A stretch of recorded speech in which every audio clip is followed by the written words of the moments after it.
Puerto Príncipe, Haití. 12 de enero de 2010, 16 horas 53 minutos.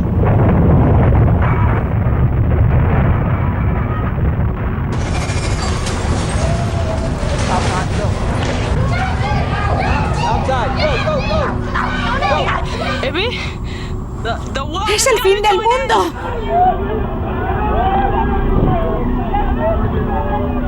La ciudad es azotada por el terremoto más mortal acaecido en el hemisferio occidental en un siglo.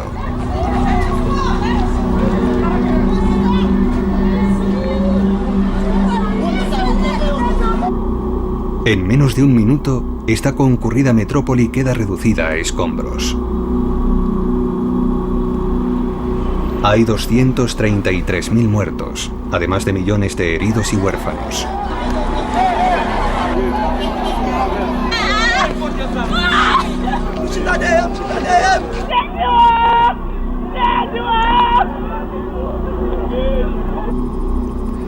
En el transcurso del año se sucederán más terremotos en todo el mundo, siempre sin avisar y a menudo sembrando la muerte a su paso. Científicos del mundo entero se lanzan a una carrera contrarreloj para desentrañar los misterios de la predicción sísmica. A los pocos días de la catástrofe de Haití, un sismólogo de la Universidad Purdue, Eric Calais, se persona en la isla. Calais y sus colaboradores están en la vanguardia de la investigación sismológica. Buen viaje. Gracias. Habían intuido este desastre. Hacía años que sabían que un terremoto en Haití era inevitable. Ahora Calais lleva a cabo una rápida misión para averiguar qué pasó exactamente y para evaluar el riesgo de que se avecinen más terremotos.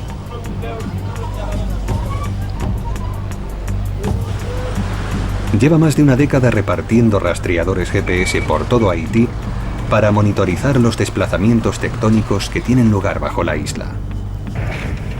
Nos dirigimos a un lugar donde hemos colocado lo que llamamos un benchmark, un marcador de posición. Conocemos exactamente su posición antes del terremoto y ahora vamos a medir su posición tras el terremoto. Varios de estos marcadores han sido situados en distintas comisarías de policía. Sólidamente instalados en los techos de cemento, han sobrevivido al terremoto. Estos benchmarks no son nada del otro mundo. No son más que trozos de metal, de acero inoxidable, que hemos colocado en lo alto de una serie de edificios con una pequeña muesca de 1 milímetro de ancho, más o menos. Este es el punto que hemos estado controlando periódicamente desde 2003, cuando realizamos las primeras mediciones. Es un poco complicado. Las mediciones por GPS de la posición del marcador aportan datos reveladores sobre la actividad subterránea. En el transcurso de los últimos 10 años, los satélites han detectado un movimiento hacia el este del sur de Puerto Príncipe y un movimiento hacia el oeste del norte de la ciudad a razón de unos 2 centímetros al año, hasta que tuvo lugar un enorme corrimiento durante el terremoto. Aquí se registró un desplazamiento de 30 centímetros durante el terremoto. Estos son 30 centímetros, más o menos. O sea que toda esta zona se desplazó 30 centímetros hacia el este durante el terremoto. Estos movimientos nos dan una pista sobre lo que pudo ocurrir bajo tierra. La tierra se fracturó a lo largo de una línea de falla oculta. La mayoría de los terremotos se origina en profundas brechas en la corteza terrestre a varios kilómetros de la superficie. Estas inmensas fracturas recorren el planeta, dividiendo los 80 kilómetros que presenta la corteza terrestre en decenas de bloques rocosos. La Tierra está apresada en una cáscara rígida, por así decirlo. Esta cáscara está compuesta de placas rígidas que se mueven aproximadamente a la velocidad a la que nos crecen las uñas. En todo momento están bailando bajo la superficie del planeta. Los geólogos llaman a este baile imperceptible tectónica de placas. El calor interno del planeta es lo que mueve estas gigantescas placas. Debajo de las zonas más calientes la roca fundida se alza y se solidifica, convirtiéndose a su vez en corteza. La nueva corteza trata de abrirse paso, empujando la corteza de los bordes fríos contra otras placas o colándose por debajo de ellas. Pero al colisionar, las placas provocan terremotos. Los terremotos se producen porque estos inmensos bloques de roca no se deslizan suavemente los unos contra los otros, sino que se chocan y se traban, acumulando una enorme cantidad de presión que luego se libera en cuestión de segundos durante el terremoto. Aunque los terremotos se originan a decenas de kilómetros bajo tierra, la energía que generan puede provocar mortales vibraciones en la superficie. La cantidad de energía generada por los mayores terremotos es comparable a la detonación de varios miles de bombas nucleares a la vez. Es una cantidad enorme de energía, algo absolutamente colosal. Haití se encuentra justo encima de un entramado de fallas masivas, en el punto en el que se unen la placa caribeña y la placa norteamericana. Conforme se van deslizando las placas las unas contra las otras, la roca se deforma y se estira como una goma elástica, acumulando una enorme cantidad de tensión. Desde 2003, Calais y sus colaboradores han empleado la información que han ido obteniendo sobre los movimientos del terreno para calcular los niveles de tensión de la falla. Era inevitable que se produjese un terremoto mortal. Lo que vimos fue una falla tensada como una goma elástica. Un sencillo cálculo le permitió medir con precisión la tensión elástica de la falla. El último terremoto en esta falla tuvo lugar hace unos 250 años, y esta ha estado acumulando energía elástica a razón de 7 milímetros al año. Al cabo de 250 años, eso se convierte en 1,80 m. Es decir, 1,80 m de tensión almacenada, equivalente a 1000 bombas atómicas como las empleadas en Hiroshima. La escala que usan los sismólogos para medir la fuerza de un terremoto es logarítmica, es decir, que cada punto representa un valor 10 veces mayor que el anterior. Una magnitud 2 es insignificante, pero una 7 o un número mayor puede ser extremadamente destructiva. En 2008, Calais anunció que la falla haitiana podía generar un terremoto de magnitud superior a 7. 2 años más tarde, su predicción resultó ser devastadoramente atinada. Última hora desde Haití, donde se ha producido un masivo terremoto de magnitud 7. Un devastador terremoto de una magnitud estimada de 7,0. Un terremoto de magnitud 7 ha mutilado el país. Calais estuvo más cerca que nadie de pronosticar acertadamente el terremoto. Pero como todos los sismólogos, no sabía exactamente cuándo se iba a producir. Es imposible predecir un terremoto. No hay forma de saber si tendrá lugar hoy o mañana, o dentro de 10 años, o dentro de 100 años, así que no podemos fijar fechas. No es que no nos atrevamos a hacerlo, es que, como científicos, no podemos hacerlo. A día de hoy, los sismólogos pueden calcular la presión entre placa y placa, pero no pueden predecir con exactitud cuándo se producirá una ruptura en una falla subterránea. No hay forma de verlos venir, ese es el problema. Pueden producirse de un momento a otro. De vuelta en su laboratorio, Calais trata de averiguar cuánta tensión queda en la falla tras el seísmo. Las noticias son malas. Vimos que el 12 de enero solo se fracturó una parte pequeña de la falla. La falla se extiende desde la República Dominicana hasta el extremo oeste de la península sur de Haití. Tiene una longitud de 300 kilómetros. Y la parte que liberó su energía durante el terremoto no fue más que un segmento central de 50 kilómetros. El resto de la falla sigue sometida a presión. Calais prevé que otros segmentos de la falla podrían desatarse en cualquier momento, aún más cerca de Puerto Príncipe. Esos segmentos están ahora un poco más cerca de provocar el próximo terremoto. ¿Cuándo puede producirse? No lo sabemos.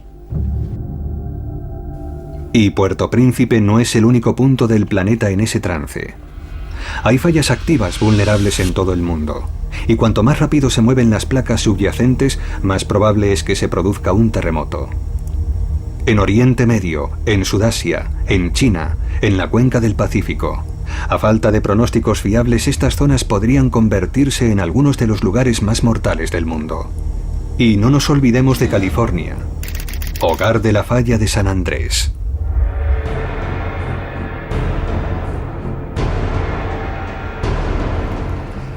Este tristemente famoso sistema de fallas tiene una extensión de 1.300 kilómetros, desde el norte de California hasta la frontera con México.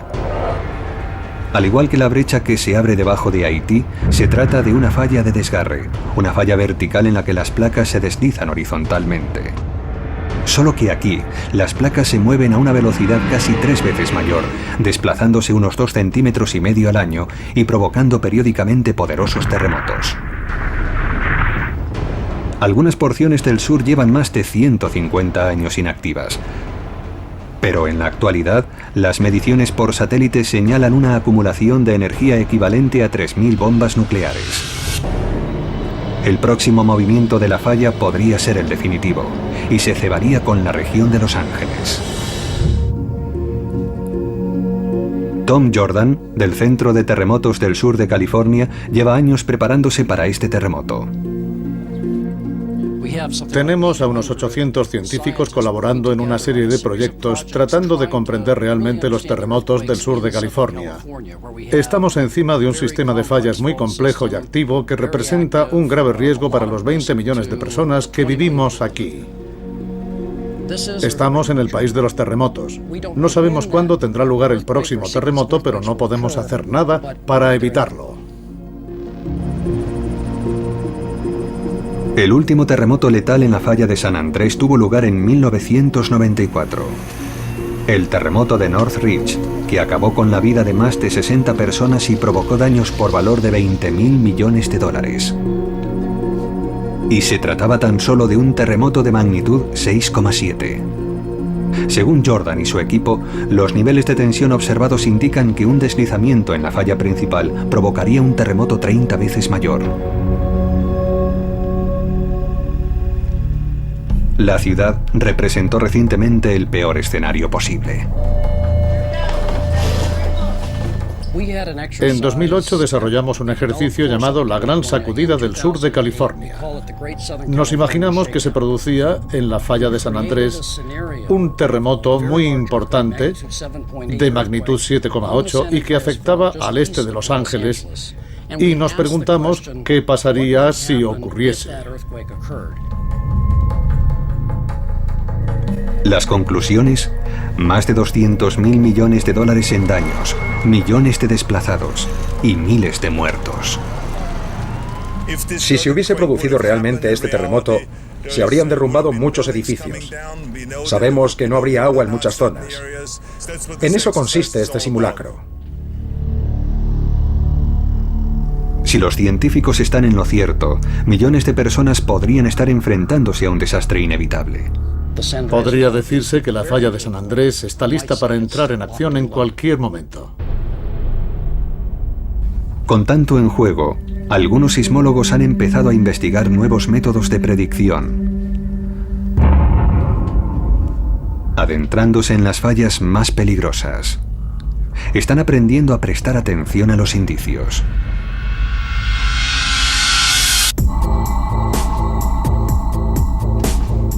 Estamos en el Parque Nacional de Anza Borrego, en el sur de California.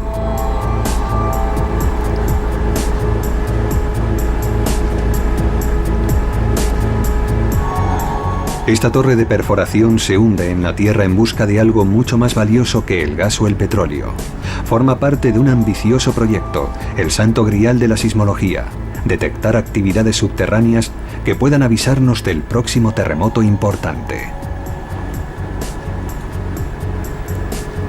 El geólogo Frank Vernon lidera el proyecto. O sea que esta es la tercera sonda que plantáis aquí. Es la tercera perforación. La tercera. Se encuentran a unas pocas decenas de metros de la falla de San Jacinto, una ramificación activa del sistema de San Andrés.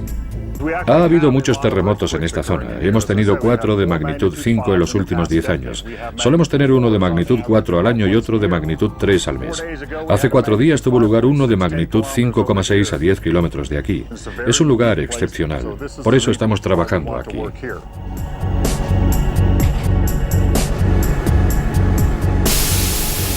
El equipo se sirve de las torres de perforación para plantar sensores en las rocosas entrañas a unos 250 metros de la superficie para aislarlos del ruido.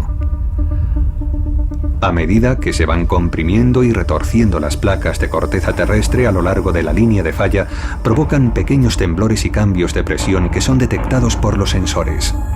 Cualquiera de ellos podría ser la señal definitiva de que se avecina un terremoto de gran magnitud.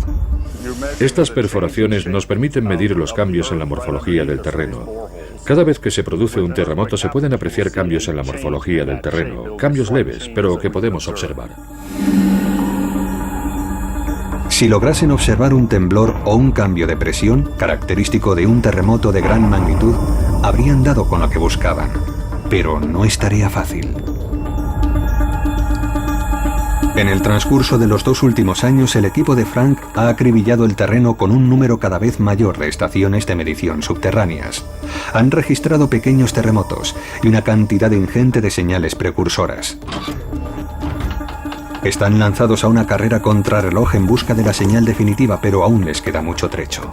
Deberá transcurrir mucho tiempo antes de que podamos predecir un terremoto. No es algo que se pueda conseguir de la noche a la mañana. Estamos un poco lejos de conseguirlo. Aunque aún no lo hayan logrado, sus tanteos son una fuente de esperanza para el futuro.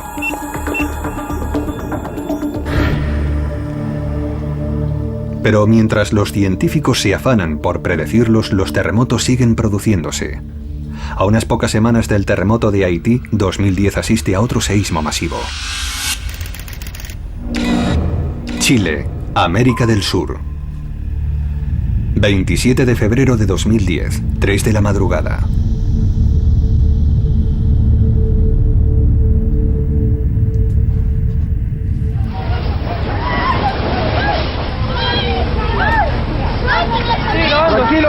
Tranquilo.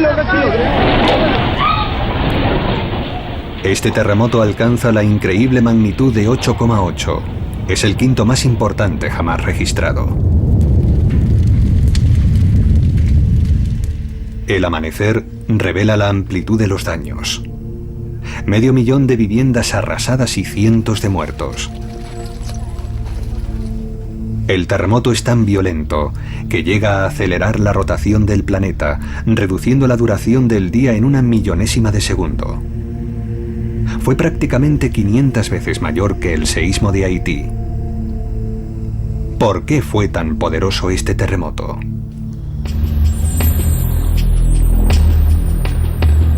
A los pocos días del desastre, el geólogo Mike Vives llega a Chile en busca de una respuesta. Esta zona padece a menudo terremotos de gran magnitud. El primero y el quinto en la lista de los terremotos más violentos jamás registrados ocurrieron aquí. Eso convierte a Chile en el campeón mundial de los terremotos. Los intensos terremotos de Chile se originan en su costa pacífica. Es a donde irá Mike en busca de indicios. La isla Santa María se halla a 100 kilómetros al este de la frontera entre la placa sudamericana y la placa de Nazca. Es esta falla, situada debajo del Océano Pacífico, la que desató el terremoto. La playa es uno de los puntos más cercanos al epicentro subacuático. En la base del acantilado, Vives advierte una franja blanca, un indicio de lo que podría haber originado el poderoso terremoto. Bien, ahora estamos examinando esta roca in situ. Estos depósitos blancos que estamos viendo se forman bajo el agua. Están hechos de algas, y hay incluso lapas y mejillones y otras criaturas incrustadas en la roca. Llegan a más de 1 metro por encima de mi cabeza. Eso significa que la línea costera entera pegó un salto de 2 o 3 metros. Durante 2 minutos la tierra se estremeció tan salvajemente que levantó la línea costera. Y ahora todas estas criaturas marinas han quedado varadas en el aire.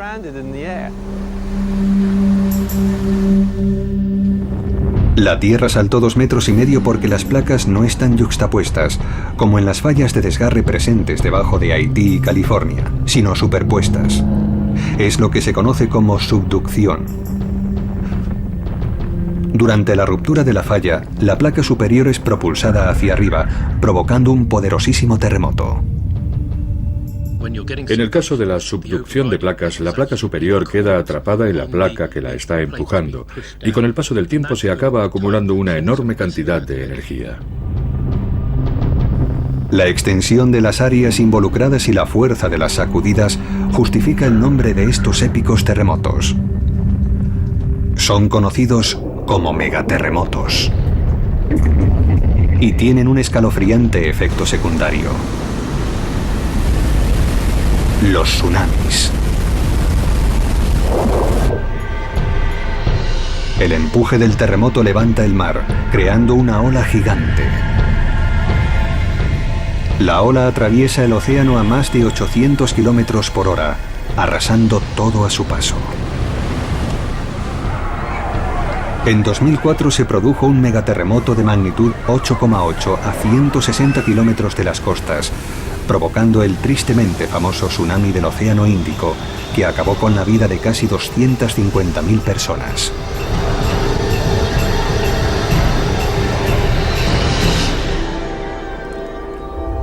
En 2010, el terremoto de Chile engendró su propio tsunami, que engulló pueblos costeros enteros, como el de Dichato. La ola destruyó más del 90% del pueblo. Mike Vives se suma al equipo del geofísico Frederick Bloom para inventariar la devastación. Dios mío. Creo que eso de ahí es un calcetín de niño. Está a más de 6 metros por encima de nuestras cabezas. Sí. Es probable que ese calcetín indique la altura que alcanzó la ola. Deben de ser unos 9 metros por encima del nivel del mar. Más de 9 metros. Sí. Dios mío, era imposible escapar. Al alcanzar una línea costera poco profunda, el frente de un tsunami se va frenando, pero se impulsa con el agua que lo empuja por detrás. En Dichato, la ola alcanzó los pisos superiores de los edificios. Parece que el agua arrancó el yeso de las paredes hasta la mitad del segundo piso. Sí, el agua les llegaba hasta la cintura. Hay daños a esta altura por todas partes. Y mira esto. Hay peces en el suelo, Dios mío. Un montón de peces. Al lado de un pez hay una nota que dice: no me olvides. Hoy estaré pensando en ti. Feliz día de San Valentín. Vaya. Espero que esta gente supiera qué hacer cuando ocurrió esto.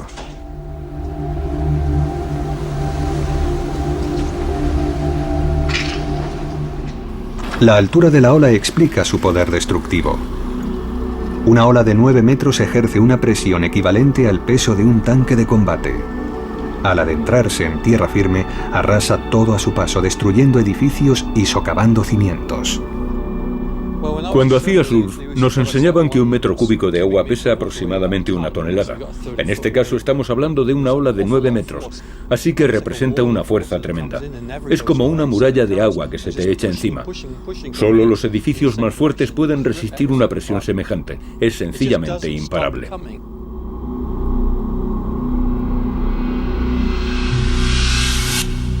Predecir los megaterremotos es una tarea crucial para Estados Unidos. La fosa de las Aleutianas ha provocado muchos terremotos en la escasamente poblada costa de Alaska. En los años 80, los sismólogos descubrieron que la falla de Cascadia, situada no lejos de las costas de Oregón y Washington, también estaba activa y podría generar devastadores megaterremotos. Las ciudades de Portland, en Oregón, Seattle, en Washington, y Vancouver, en la Columbia Británica, se exponen todas a sufrir terremotos que podrían superar la magnitud 8.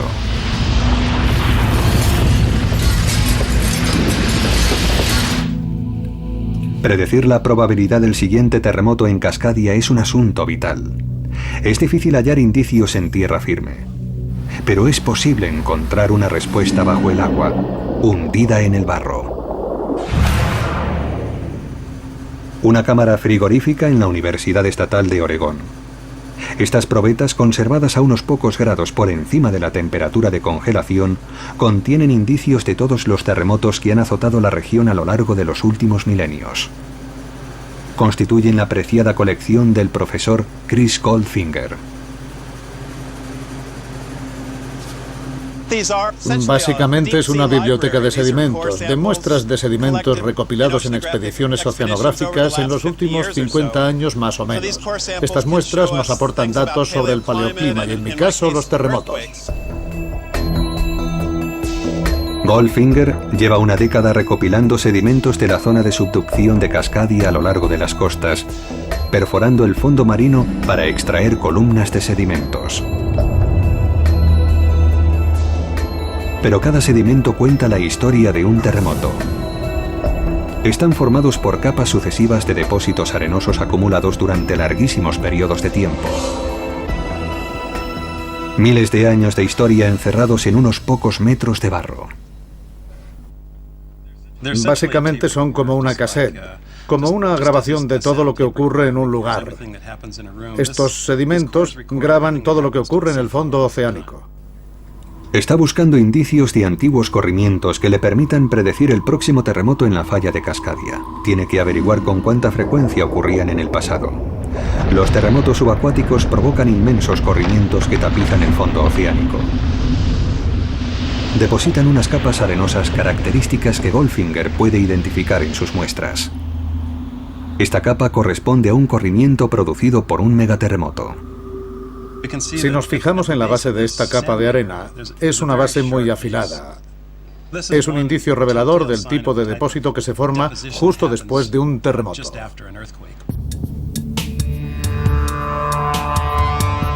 Pero para distinguir un terremoto histórico de otro, Goldfinger tiene que penetrar más profundamente en cada muestra. El escáner ha revolucionado nuestra forma de examinar estos sedimentos oceánicos. Cada sedimento tiene un carácter único, como una huella dactilar que lo distingue de todos los demás. Nos sirve para identificar los terremotos que se han producido a lo largo de la zona de subducción. Antes de realizarse este estudio, se calculaba que se habían producido 40 megaterremotos en esta región en los últimos 2000 años. Habría por tanto una probabilidad de 1 sobre 10 de que se produjera un terremoto en esta zona en los próximos 50 años. Pero el escáner realizado por Goldfinger le ha permitido identificar más de 20 terremotos hasta ahora desconocidos. Hay partes de la falla de Cascadia 2 veces más activas de lo que se pensaba antes. Esto significa que la probabilidad de que se produzca un megaterremoto no es de 1 sobre 10, sino de 1 sobre 3.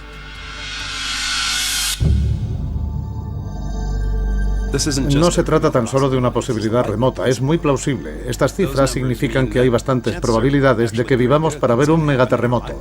Sabemos que ocurrirá de aquí a 50 años. Un terremoto en la falla de Cascadia engendraría un tsunami mortífero.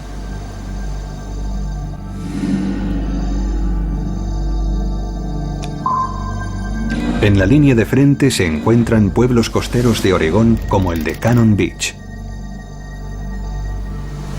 Cuando se declare el terremoto, estos pueblos no solo padecerán las intensas sacudidas del seísmo, sino además el poder mortal de la ola. Yumei Wang es consciente del desafío al que se enfrenta su comunidad. No cabe ninguna duda de que habrá un terremoto y un tsunami en la falla de Cascadia que devastarán Cannon Beach. La pregunta es ¿cuándo?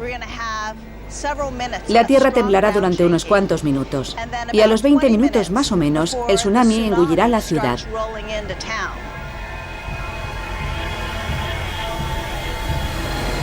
Si ahora mismo se acercara un tsunami y yo estuviera aquí, moriría. Iría a una velocidad tremenda. No podría huir de él. Los tsunamis parecen olas que van a romper, solo que en vez de retirarse, siguen avanzando. Los habitantes de la región se enfrentan a una doble amenaza de muerte, pero aún hay esperanza para el futuro. A unos 160 kilómetros al norte de Cannon Beach, los científicos siguen buscando indicios de un nuevo tipo de terremoto subterráneo que podría ayudarnos a revolucionar nuestros pronósticos.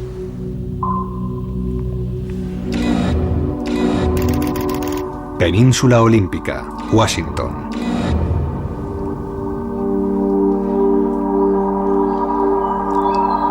Estos apacibles bosques encierran un secreto. Hay algo agitándose bajo tierra. Se está produciendo un terremoto silencioso, imperceptible para nuestros sentidos. Cada 14 meses, el suelo se estremece imperceptiblemente durante semanas enteras. Estos seísmos son tan silenciosos que durante años no sabíamos ni que se producían.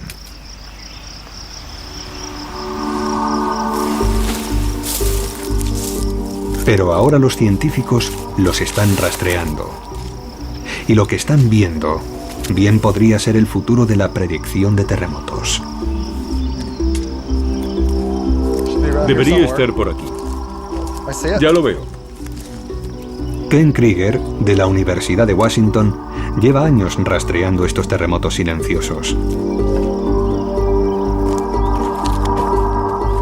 Su objetivo es averiguar a qué se deben y por qué son tan silenciosos. Durante años, las vibraciones de estos terremotos pasaron desapercibidas, ocultas entre las vibraciones de la maquinaria, el oleaje e incluso el viento en el follaje. Estas señales que ahora vemos y sabemos identificar han existido siempre, pero antes creíamos que era solo ruido. Con el paso del tiempo, a veces descubrimos que lo que para uno es ruido es una señal para otro. Para aislar estas señales, Krieger emplea unos sismómetros capaces de distinguir un temblor fuerte y profundo de una vibración leve y superficial. Están enterrados a unos 30 centímetros de la superficie. Hay que colocarlos con cuidado, pero las señales que nos interesan están a unos 40 kilómetros de la superficie, así que las tenemos bien por debajo. Allá vamos. Krieger calibra el sismómetro dando pisotones. Las señales que estoy tratando de detectar son mucho más finas que las de estos pisotones. Puede que 1000 veces más sutiles. Son unas señales muy sutiles. Ya estamos. 3 barritas. Los hallazgos de Krieger están arrojando datos asombrosos sobre el movimiento de las placas en las profundidades de la Tierra. La mayoría de los terremotos se produce a unos 16 kilómetros bajo tierra, donde las placas están trabadas. Pero a 40 kilómetros bajo tierra hay una zona más caliente, donde las placas solo se traban brevemente. Se deslizan con regularidad, sin apenas temblar. Es lo que se denomina un terremoto lento. Es lo que engendra estas convulsiones silenciosas. Es un descubrimiento muy emocionante, porque estamos aprendiendo cosas que no sabíamos sobre la forma en que las placas se deslizan las unas contra las otras. Este hallazgo podría impulsar considerablemente la predicción de terremotos. Durante uno de esos terremotos lentos, la probabilidad de que se produzca un seísmo mayor puede llegar a duplicarse. Con cada vibración de las placas más profundas aumenta la tensión en la corteza superior. Eventualmente, un terremoto lento puede desencadenar un terremoto devastador. Detectar los terremotos silenciosos podría ser clave a la hora de predecir terremotos futuros más importantes. Veo el futuro con optimismo. Creo que en principio los terremotos lentos preceden a los terremotos más intensos. Así que es posible que, comprendiéndolos mejor, podamos llegar a predecir los terremotos en el futuro.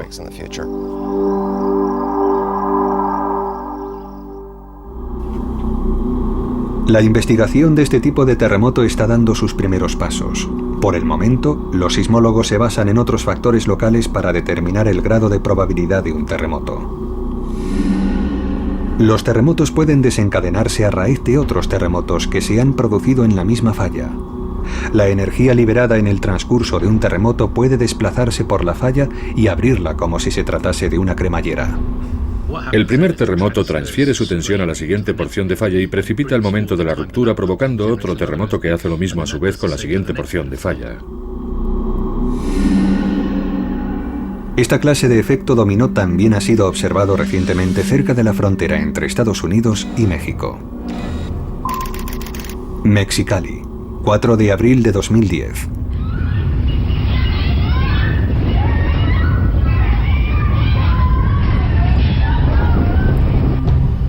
Un terremoto de magnitud 7,2 se produce no lejos de este pueblo fronterizo. No hay víctimas mortales, pero en los meses siguientes se producirán terremotos de menor importancia. Se teme que en los próximos años la tensión transferida pueda desatar el gran terremoto de Los Ángeles.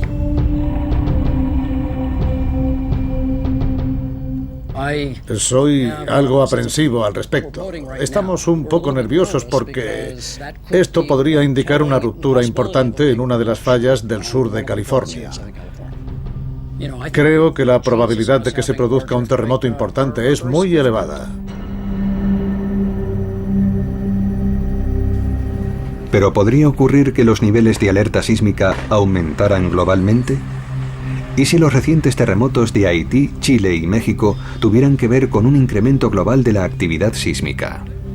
En los últimos años ha ido ganando terreno la idea de una intensificación de los terremotos. Hay geólogos que han sugerido que podría haber una intensificación global con un ciclo de quizás 50 años.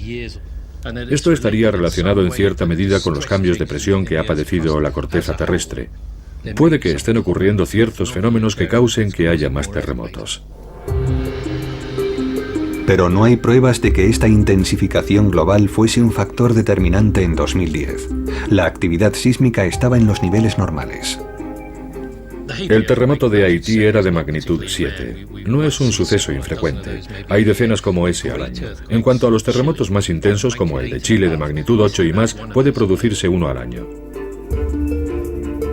2010 fue un año excepcional, pues los terremotos mataron a cerca de 250.000 personas. Cuando un terremoto causa muchos daños y mata a mucha gente, aumenta nuestra percepción del fenómeno y eso es lo que estamos viendo actualmente. No hay nada anormal en la actividad sísmica global. Es la actividad normal de la Tierra. Hemos tenido los terremotos que cabía esperar. Las recientes tragedias nos recuerdan que tras casi medio siglo de investigaciones, los sismólogos siguen lejos de poder predecir los terremotos.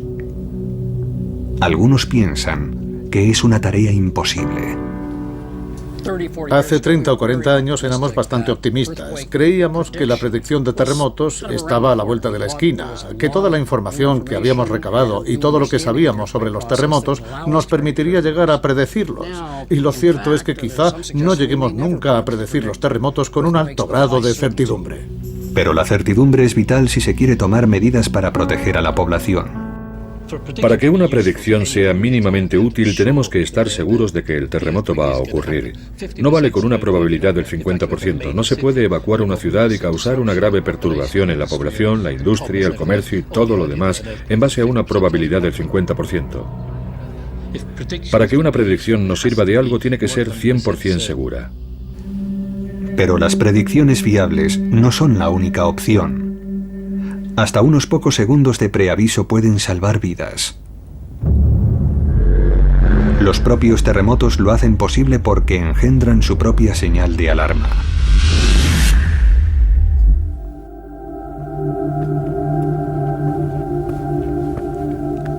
El profesor Richard Allen trabaja en Berkeley, una universidad construida encima de la falla de Hayward, en el norte de California. Esto es una junta de expansión del campo de fútbol. Como pueden ver, se ha abierto debido a la actividad continua de la falla. Pasa por las gradas, sigue por el campo, por detrás de los postes y atraviesa todo el campus.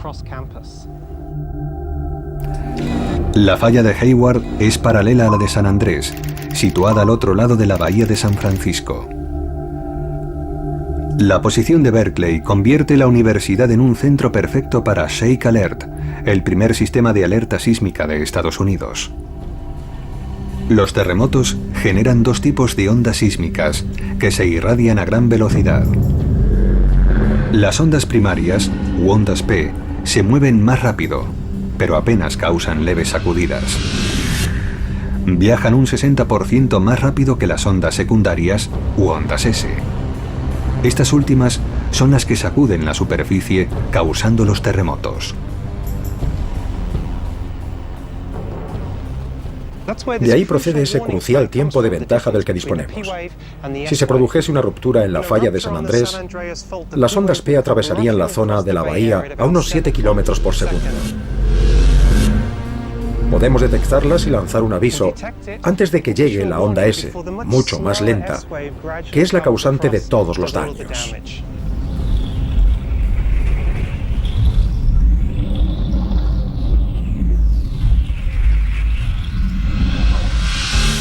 Se trata de una carrera contrarreloj. En apenas una fracción de segundo hay que detectar las ondas P y dar la voz de alarma. Las herramientas necesarias para ello están bajo tierra o en refugios construidos en las montañas.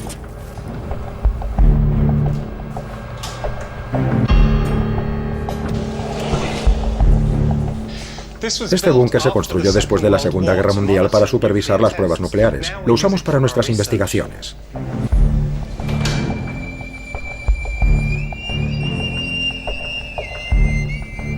Estos sismómetros de fabricación suiza son los más sensibles del mundo. Su precisión les permite registrar el más leve temblor, detectando los terremotos y evaluando su magnitud con gran precisión.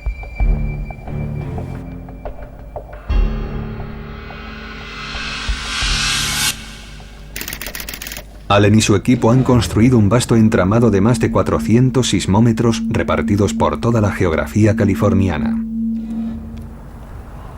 Sepultados bajo tierra, aguardan atentamente el próximo terremoto.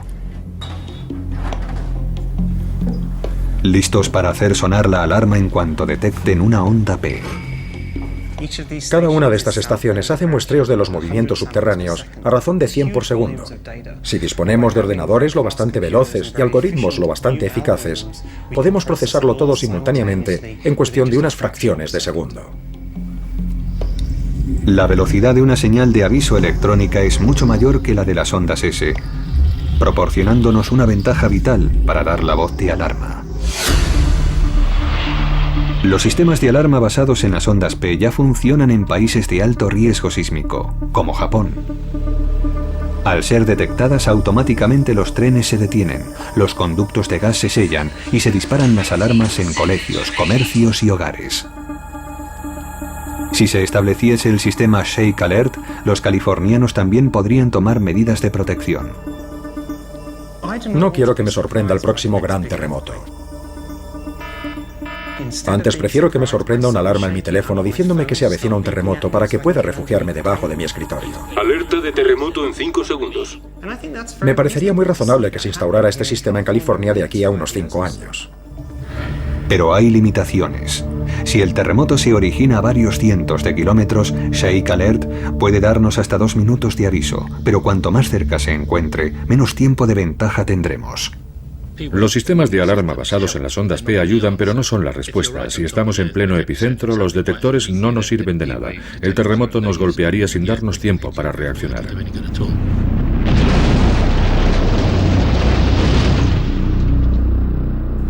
Actualmente muchos científicos creen que la verdadera solución al peligro planteado por los terremotos no estriba en la geología, sino en la ingeniería. La inmensa mayoría de los haitianos que perecieron en el terremoto de enero de 2010 murieron aplastados por los edificios que se desplomaron. Muchos sismólogos le dirán que son los edificios los que matan a la gente, no los terremotos. Edificando adecuadamente las zonas de alto riesgo sísmico se puede reducir drásticamente el número de víctimas. El reto al que se enfrentan los ingenieros es el de diseñar edificios capaces de sobrevivir a las sacudidas tanto vertical como horizontalmente. Hoy en día, los ingenieros emplean mesas de sacudidas gigantes para poner a prueba sus nuevos diseños. Estos enormes pistones simulan los terremotos más intensos. Los resultados de estos experimentos están revolucionando el diseño de los edificios. Las sacudidas provocadas por los terremotos pueden absorberse o concentrarse mediante cimientos deformables o flotantes, o compensarse mediante complejos contrapesos.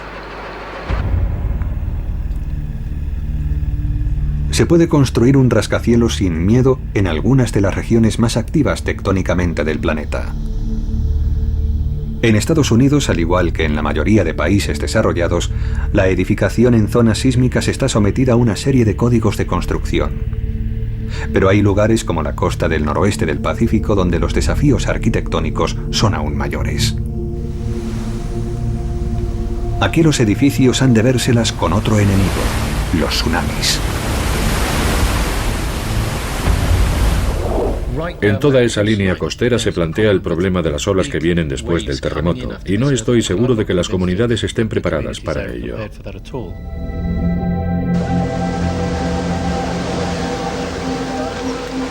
Estas imágenes fueron tomadas durante el tsunami del Océano Índico de 2004. No había forma de huir del implacable torrente de escombros que iba destruyendo un edificio tras otro. Los residentes de la costa noroeste, cerca de la falla de Cascadia, se enfrentan al mismo destino. Pero un pueblo de Oregón está tratando de cambiarlo. Los habitantes de Cannon Beach cuentan con un plan excepcional para mantener la cabeza por encima del agua. Han ideado un extraordinario diseño para el nuevo ayuntamiento. Lo que nos proponemos es derribar este edificio y sustituirlo por uno nuevo, que sea resistente a los terremotos y los tsunamis.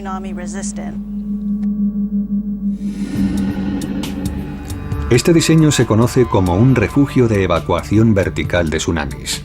Es una plataforma de supervivencia de más de 9 metros de alto. Tiene cabida para 2.000 personas, la población entera del pueblo. Se ha llevado a cabo una serie exhaustiva de pruebas para recrear el impacto de las sacudidas, las olas de escombros y la devastación de un tsunami, garantizando así que la estructura aguante el castigo. Puede soportar impactos muy fuertes, no solo el agua, sino también trozos de edificios o coches que vinieran a estrellarse contra él. Sus cables de acero tensado ayudarían a mantenerlo en pie y enderezarlo tras el terremoto. Sus pilares de hormigón armado dejarían pasar el agua y los escombros y minimizarían el impacto gracias a su forma circular. Y los cimientos, extremadamente profundos, le impedirían desmoronarse con los corrimientos de tierra. Este edificio permanecerá intacto. Probablemente sería el único que permanecería en pie en todo el pueblo. Tenemos que conseguir que los ciudadanos confíen en él para que vengan aquí a refugiarse. Nuestra idea es construir docenas de edificios como este por toda la línea costera para proteger a las comunidades amenazadas por los tsunamis. En el futuro, estos revolucionarios diseños podrían transformar los edificios de las costas de trampas mortales en salvavidas.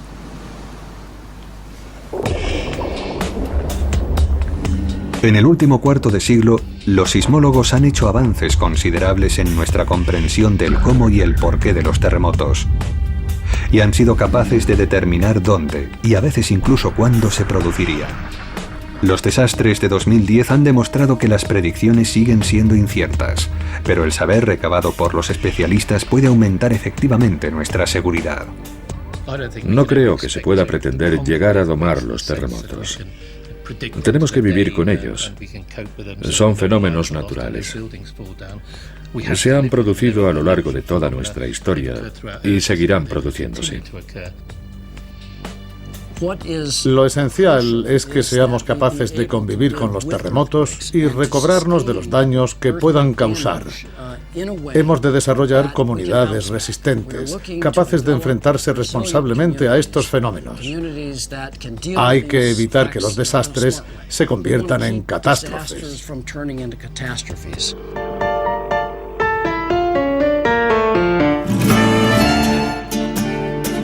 Actualmente, sobrevivir a un terremoto se reduce a lo bien preparados que estemos para lo peor.